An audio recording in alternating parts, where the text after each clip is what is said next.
이 있어야 될 것 같습니다. 네. 네. 자, 이 정치 보도 우리나라 특히 레거시 미디어의 문제가 뭐냐면 정치의 한 주축인 시민들의 의사를 취재해서 생략해버린다는 점입니다. 그래서 저희는 어쨌든 그런 것들을 좀 극복해 보려고 하는 정치 보도를 이어가려고 하는데요. 이번에 특히 이제 조국혁신당 비례돌풍이 광주에서 많이 있었단 말이죠. 왜 찍었을까? 그리고 찍긴 찍되 무엇을 기대하고 또는 무엇을 우려했을까에 대한 분석이 광주 시민들의 목소리로 전달되는 보도는 없었던 것 같아요. 네, 그래서 저희가 이제 지난주에 제가 좀 가설을 세워서 약간 분석을 해드렸는데, 이렇게 설명을 드렸었습니다. 이재명 대표와 민주당에 대한 어떤 대안으로서 조국혁신당을 찍은 사람들도 물론 있겠지만, 그보다 훨씬 다수는 이재명 대표와 협력해서, 민주당과 협력해서 조국혁신당이 강력한 개혁을 추진해라. 그러니까 좀 이재명의 대안으로서 조국을 생각하고 투표를 했다기보다는 있긴 있겠지만 그게 다수라기보단 네.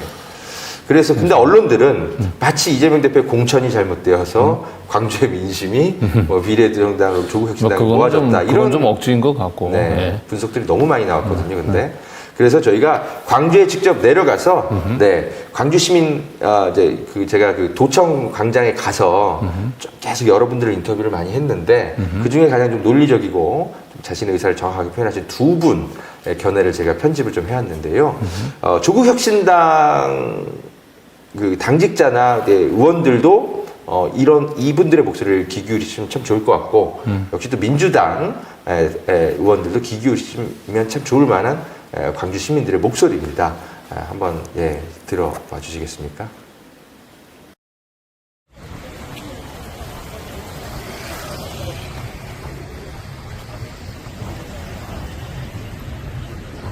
네. 안녕하세요. 네.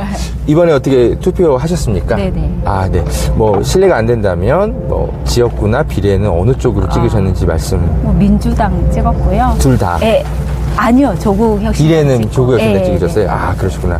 뭐 민주당을 지역구로 찍은 이유, 그리고 비례는 민주연합이 아니라 조국혁신당을 굳이 찍으신 이유를 좀 여쭤볼 수 있을까요? 뭐 민주당은 솔직히 인물을 보고 뽑은 건 아니고요. 인물에 대해서 탐구하지 않고 뽑은 거는 이렇게 오래됐어요. 이게 기울어진 운동장이다 보니까 우리가 우선은 윤석열과 싸울 수 있는 당은 민주당일 수밖에 없어서 그래서 찍은 거고요, 실은. 그리고 이제 이번에는 비례는 굉장히 많이 고민을 했어요. 한 번도 이렇게 고민이 깊어본 적은 없었는데, 물론 예전에는 저는 정의당을 찍었었어요. 그런데 이제 정의당의 행보를 보고 다시는 정의당에 표를 주지 않아야겠다. 당연히 민주연합을 찍을 거라고 처음엔 생각을 했는데 조국 장관님이 어느 날 갑자기 이제 창당을 하셨잖아요. 그렇죠. 근데 처음에는 두 가지 감정이 들더라고요. 이제 조금 걱정되는 거는 저분이 더 상처받지 않을까. 너무 많은 상처를 받으셨잖아요. 온 가족이. 이제 그 부분에 대한 우려와 또 반면으로는 어차피 정치적인 희생양도 되셨으니 또 이걸로써 자기의 과거의 뭐 오해라든지 뭐 이런 거를 명예를 회복할 수도 있지 않을까 이렇게 생각을 하고 있었는데, 그때만 해도 조국 신당을 지지해야겠다라는 생각은 없었어요.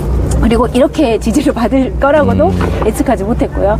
근데 이제 조국 장관님의 처음에 목소리가 3년 너무 길다 이렇게 말씀하셨잖아요. 그 부분이 너무 꽂혔던 것 같아요. 우리들은 민주당한테도 많은 표를 줘봤지만 민주당 의원들은 전혀 적극적이지 않았잖아요. 정말 저는 김용민 의원 외에는 솔직히 기억나는 의원이 없어요. 네, 그래서 이번에도 민주연합으로 비례를 찍으면 또 내가 답답한 민주당을 만나야 될 수도 있다. 그리고 또 민주진보의 옷을 입고 의원이 되지만 막상 의원이 된 후에는 내부 분란만, 내부 분란만 일으키는 의원들이 많이 있었잖아요. 거기에 대한 이제 숙제로 계속 머리가 좀 아팠는데 조국 신당에서는 개혁적으로 3년 너무 길다라는 목소리를 내면서 적극적으로 나오니까 그러면 쇄빙선 역할을 해주면 민주당이 움직일 수 있는 운신의 폭이 좀 넓어지지 않을까? 그렇다면 이재명 대표도 훨씬 앞으로의 행보에도 도움이 되지 않을까? 그래서 저는 조국신당을 이재명의 개혁 네네. 행보에 조국혁신당이 도움이 될 거라는 네. 기대를 갖고 찍으신 네, 거군요. 그렇죠. 그런데 이제 요즘 좀 목소리가 좀 우려의 목소리도 나오잖아요. 어떤 그것도 걸 얘기하시는 건가요? 조국 신당이 민주당과 저희는 협업을 해서 오히려 더 큰 개혁의 길로 가기를 바라는 마음에서 찍었는데 그게 아니라 이제 조중동에서도 그런 그 뉘앙스를 풍기잖아요. 조국과 이재명을 대결 구도로 대권 해서 경쟁. 네, 대권 경쟁으로. 저는 거기에 대해서는 우려를 조금은 했었지만 이제 지금은 많이 우려가 되죠, 솔직히. 그러니까 대권 경쟁을 하라고 조국혁신당을 찍은 게 그건 아니라 아니죠. 네네. 이재명이 추구하려고 했던 강력한 개혁 정책을 네네. 바깥에서 열심히 도우라는 네, 취지로. 그렇죠. 먼저 길을 조금 터주면 그 뒤에 가기는 훨씬 쉽잖아요. 그리고 뭐 제1야당으로서의 민주당에 또 이렇게 취해야 될 액션도 있는데 우리 뭐 권리당원의 입장을 대변하면서만 또 정치를 할 수는 없는 거잖아요, 현실적으로. 그렇다면 더 많은 목소리를, 개혁적인 목소리를 여기서 내주고 그 다음에 같이 거기에 뭐 협업한다는 의미로 나아가라고 저는 지지를 한 거죠. 예. 저는 다음 대권은 이재명 대표가 꼭 하셔야 된다고 생각해요. 행정력으로 보나 정치력으로도 보나 조국 장관은 아직은 준비를 더 많이 하셔야 되죠. 예, 알겠습니다. 뭐 이재명 대표의 공천 과정에 대해서 네네. 사실은 언론들이 네네. 이제 뭐 많이 좀 비판 보도도 했고 네. 그런 것 때문에 이제 광주 시민들이 이제 견제의 의미로 민주당이 아니라 조국혁신당 비례를 찍어줬다 이런 언론 분석도 나오거든요. 그런 건 어떻게 보도를 그거는 보셨습니까? 그거는 자기들이 생각하고 싶은 대로 생각하신 것 같고요. 이번에 이재명 대표가 한 공천은 너무나 잘된 공천이잖아요. 그리고 결과도 그렇고요. 그래서 저는 이재명 대표가 이번에 이제 소위 말하는 이제 이런 말 해도 되는지 모르는데 수박이라고 하는 부분을 많이 걸러냈죠. 예. 그런 과정이라든지 기가 막히게 뽑아냈다고 생각하거든요. 그래서 예. 시스템은 저는 공천- 우선은 너무 잘했다고 예, 생각하고 예. 그것 때문에 실망해서 조국혁신당을 지지한 건 절대 아닙니다. 조국혁신당을 지지한 건 그래 열심히 싸울 수 있는 목소리를 낼 수 있는 의원들이 많았으면 좋겠다는 거, 그리고 그게 이재명 대표가 당대표로서 민주당을 끌고 나가는데 개혁을 하는데 더 힘이 될까봐 저는 조국혁신당을 지지한 겁니다. 알겠습니다. 하나만 더 질문 드릴게요. 이 지지층들, 네. 이재명 대표 지지층과 그리고 새롭게 만들어진 조국혁신당 지지층들이 요즘 약간의 이제 그 논쟁이 좀 격화되면서 네네. 심리적으로 좀 갈등하는 것들이 좀 보여요. 네네. 우리 뭐 민주 세력, 지지층들, 시민사회에 네네. 좀 이런 것들을 어떻게 이제 좀 슬기롭게 해결하면서 서로 뭉쳤으면 좋을까, 뭔가 좀 약간 시민사회, 우리 야권 시민들에게 좀 당부하시고 싶은 말씀도 이제 잘해주실 것 같아서 한 말씀 부탁드립니다. 네, 이제 저도 민주 시민으로서 정말 당부드리고 싶은 건 우리가 싸운다라기보다는 우리가 지켜야 될 거는 민주주의가 흔들리는 것 때문에 우리가 같이 모여서 토론하고 얘기하는 거잖아요. 그래서 우리가 바라봐야 될 상대들은 지금 현재로서는 김건희, 윤석열 정부이거든요. 그래서 내가 지지하든 지지하지 않았든지 간에 어차피 우리는 같이 윤석열과 싸워야 되는 거기 때문에 시민 여러분들이 조금 이렇게 자제해 주셨으면 좋겠고, 결국은 우리가 이낙연과 이재명 대표의 그 대선 때도 결국은 그 앙금 때문에 저는 대선에서 졌다고 생각을 해요. 이낙연 대표가 정말 승복을 하고 진심으로 돕지 않았고, 그러므로 인해서 그 지지자들도 화합이 되지 못했거든요. 그래서 우리가 그거에 대한 뼈아픔이 있기 때문에 또 똑같은 과오를 밟으면 안 되겠잖아요. 그래서 우리가 조국을 지지하든 이재명을 지지하든 우리는 하나의 목표가 다음에 정권을 다시 찾아오는 거기 때문에 너무 날카롭게 대립하지 않고 서로 이해하면서 나아갔으면 좋겠습니다. 예. 조국혁신당 비례 지지율 돌풍이 이제 광주에서 많이 일었잖아요. 네. 언론은 이렇게 좀 이유를 그렇게 분석을 하고 있습니다. 동의하시는지 좀 말씀해 주시면 좋겠습니다.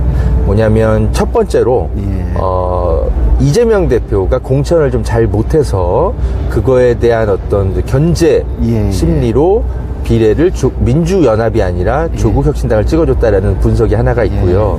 두 번째는 4년간 민주당이 압도적인 의석수를 가지고도 제대로 검찰 정권에 싸우지 못한 것에 대한 답답함 때문에 이제 조국혁신당을 찍어줬다. 이런 두 가지 분석이 크게 있거든요.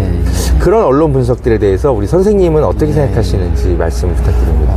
우리나라에서 언론을 믿는 것처럼 바보가 없습니다. 정확한 진단이 아닙니다. 제가 광주 시민으로서 또 제가 여러 가지로 살아온 과정에 이런 그 경험으로 봐서 조국 장관을 지지했던 것은 첫째는 이제 지난 시기 민주당이 180석을 몰아줬죠. 문재인 대통령 선거 때. 그리고 그 당수가 누구예요? 당대표가 이낙연 씨였잖아요. 그런데 이낙연 씨와 그를 추종하는 세력들 전혀 개혁에는 선도되지 못하고 시민들의 그런 바램하고는 동떨어진 그런 언행을 해왔죠. 거기에 대한 불만이 아주 팽배해 있습니다. 그 시기 이낙연의 그 민주당에 대한 불만에서 아마 구분을 좀 지어야 되는데 이재명의 민주당이 그때 이낙연 민주당이 아니거든요. 지금은 그쪽에 이낙연 민주당에는 불만이 있었지만 이재명 민주당에는 불만이 없어요. 이재명 대표가 우선 개혁성이 선명하고 확실하지 않습니까? 그리고 그분의 언행은 어렵지 않습니다. 귀에 쏙쏙 들어오게 말씀도 요약해서 잘하고, 그리고 성장 과정, 그 고생을 밑바닥에 세 번 분 아닙니까? 밥도 굶어봤지, 옷도 재려도 못 얻어 입었지, 초등학교만 나오고 이 소년공으로 들어갔지, 그분만큼 고생한 분이 없습니다. 고생을 해본 분이라야 지도자가 됩니다. 현 대통령하고 비교가 되지 않습니까? 그래서 이재명 대표를 첫 손꼽라고 꼽습니다. 광주에서는. 알겠습니다. 거기에는 저도 전적으로 함께합니다. 알겠습니다. 이재명 대표와 조국 대표 모두에게 뭐 이렇게 좀 마지막으로 또 당부하고 싶은 말씀 있으면. 먼저 우리 이재명 민주당 대표님은 너무너무 고생하고 마음이 아파요. 이 칼까지 맞아가면서 이렇게 지치지 않고 이 나라의 그 국민들을 이끌어가고 국민들의 염원을 정치 현실에 반영하려고 온갖 애를 쓰고 그런 것에 대해서 너무 존경스럽고 이렇게 적극적으로 지지를 합니다. 우리 조국 대표님 예전에 서초동 검찰개혁 집회라든지 빠지지 않고 매주 토요일 날 다 참석했습니다. 제가. 그래서 그때는 너무 안타깝고 저희들이 그냥 마음이 아파서 견딜 수가 없었습니다. 그러나 저희들이 힘이었기 때문에 당하고 살았지만 이제는 우리 이재명 대표 민주당이 해방 이후 민주당 정당 사상 가장 큰 대승을 거뒀습니다. 175석. 그리고 따르는 국민들이 아주 이 강철같이 뭉쳐져 있고 또 우리 조국 장관님도 이렇게 함께하고 있어서 든든합니다. 앞서 제가 말씀드린 몇 가지 이런 속도를 잘 지켜주시고 이렇게 우리 조국 장관이나 우리 이재명 대표님 그리고 송영길 전 민주당 당대표, 현 소나무당 대표 있지 않습니까? 이분네들이 어쩌든지 단결해서 이 대한민국을 민주주의에 있어서는 다시는 흔들리지 않도록 이렇게 해 주셨으면 좋겠습니다.